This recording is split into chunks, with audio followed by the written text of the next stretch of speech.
the Opposition, Keir Starmer.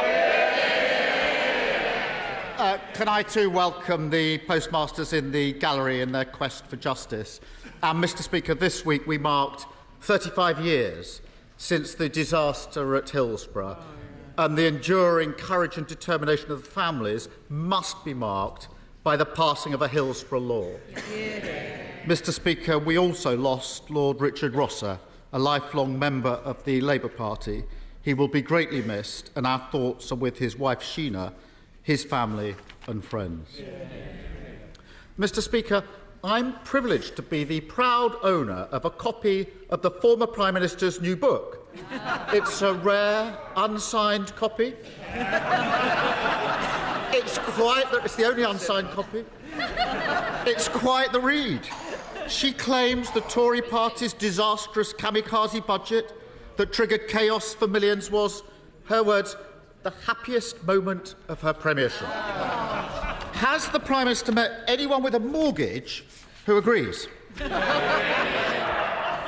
Mr Speaker, all I'd say is he ought to spend a bit less time reading that book and a bit more time reading the Deputy Leader's tax advice.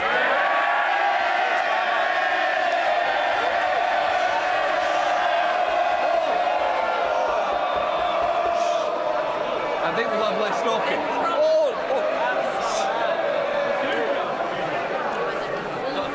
I want to get through PMQs.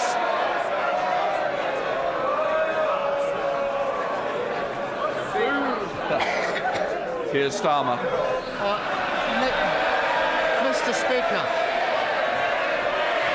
Speaker, we've got a billionaire Prime Minister and a billionaire Prime Minister, both of whose families have used schemes to avoid millions of pounds of tax, smearing a working-class woman.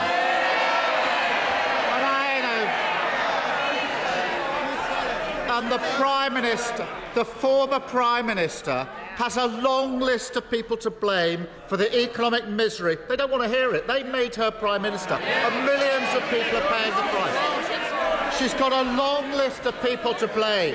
She blames the Governor of the Bank of England, the Treasury, the Office for Budget Responsibility. The American President is blamed at one point. We even learned that the poor old lettuce was part of the deep state. Does the Prime Minister agree with me that it's actually much simpler than that? It was the Tories' unfunded tax cuts, tens of billions of pounds of unfunded tax cut, that crashed the economy and left millions paying more on their mortgages, wasn't it?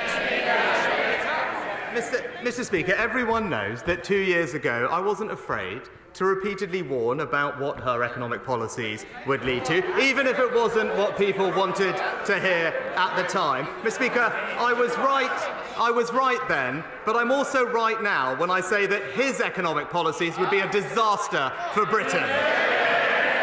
He would send inflation up, mortgages up and taxes up, and working people would pay the price.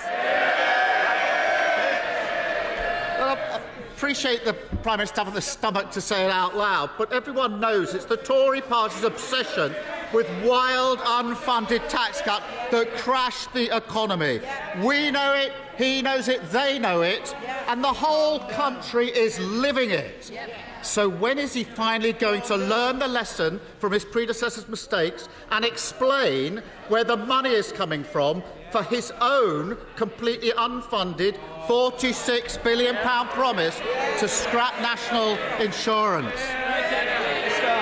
Mr Speaker, when my predecessor was running for leader, to use his words, I did have the stomach to argue out loud about her economic policies, had the conviction to say that they were wrong. But not once, but twice, he tried to make his predecessor Prime Minister.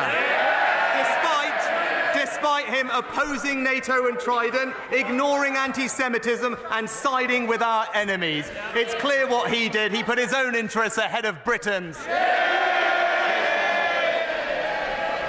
I think actually when he was running for Prime Minister, for leader, he was explaining how he's funneling money from poor areas to pay it into richer areas. We know what his record is. I notice he's not denying the £46 billion promise to scrap the national insurance, but is refusing to say where the money will come from. And we've been trying for months to get to the bottom of this. So now's his chance. No more spin, no more waffle, no more diversion. I know that'll be difficult. He can either, Mr. Speaker, this is the choice, he can either cut state pension or the NHS that national insurance funds, that's route one, or he can put up income tax. Which one is it? Prime Minister. Mr. Speaker, we've just cut taxes by £900 for a typical worker. We've delivered the biggest tax cut for businesses since the 1980s. But while we're cutting taxes, Labour is already putting them up. In Wales, putting up taxes right now for small businesses. In Birmingham, putting up council tax by 21%. And in London, his mayor has put up taxes by 70%, Mr. Speaker. And this is just a glimpse of what they'd do if they got in power. A few weeks ago, he finally admitted it to The Sun. What would he say he would do? I quote, he said, "We would put up taxes." It's always the same, Mr. Speaker. Higher taxes and working people paying the price. No single politician has ever put tax up more times than he has. But Mr. Speaker, just hang on, because he was given the chance. He was just given the chance to rule out cutting the NHS or state pensions to pay for scrapping national insurance. No, I was a lawyer long enough to know when someone's avoiding the question. So I'm going to give him another chance. Will he now rule out cuts the NHS, cuts the state pension, or putting up taxes to pay for his unfunded £46 billion promise to scrap national insurance? Which is it? Mr. Speaker, I make absolutely no apology about wanting to end the unfairness of the double taxation on work, Mr. Speaker. The NHS is receiving record funding under this Conservative government. Pensioners have just received a £900 increase under this government. But if he wants to talk about tax, let's have a look at what Labour's brand newly appointed tax advisor has to say. This advisor thinks that supporting pensioners is a complete disgrace, Mr. Speaker. He believes their free TV licences are ridiculous. And if it wasn't bad enough, this advisor has called for increases in income tax, in national insurance and VAT. Yeah, it all makes sense now. That's who the Shadow Chancellor's been copying and pasting from. So this is genuinely extraordinary. Two chances to rule out, Mr. Speaker, two chances to rule out cuts to state pension, cuts to the NHS, or income tax rises to fund his promise to abolish national insurance. Order. Mr. Hull, I want you to set a good example, not a bad one. Keir Starmer. Mr. Speaker, this really matters. He's had two chances to rule out these cuts to NHS, cuts to tax or pensions or tax rise. This matters to millions of people watching who want to know what's going to happen to their NHS and pensions. It really does matter to millions of people who are watching. So I'll be really generous now and give him one last chance. Very simple, very clear. Is his £46 billion promise to abolish national insurance being paid for by cuts to the NHS, cuts to the state pension, or yet another Tory tax rise?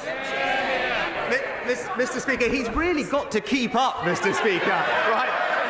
It's this government that's just delivered a £900 increase to the state pension. It's this government that's already committed to the triple lock for the next Parliament. He had 6 opportunities. I didn't think I heard him say that, Mr. Speaker. And when it comes to the NHS, you'd much rather be treated in Conservative-run NHS in England, not the Labour-run NHS in Wales, Mr. Speaker. But it's another week where all we heard is political sniping, Mr. Speaker, not a word about their plans for the country. He's failed to acknowledge that since we last met, taxes have been cut by £900, state pensions gone up, free childcare has been expanded, wages have risen for 9 months in a row, Mr. Speaker, and just today, inflation down again to plan is working and the Conservatives are delivering a brighter future for Britain.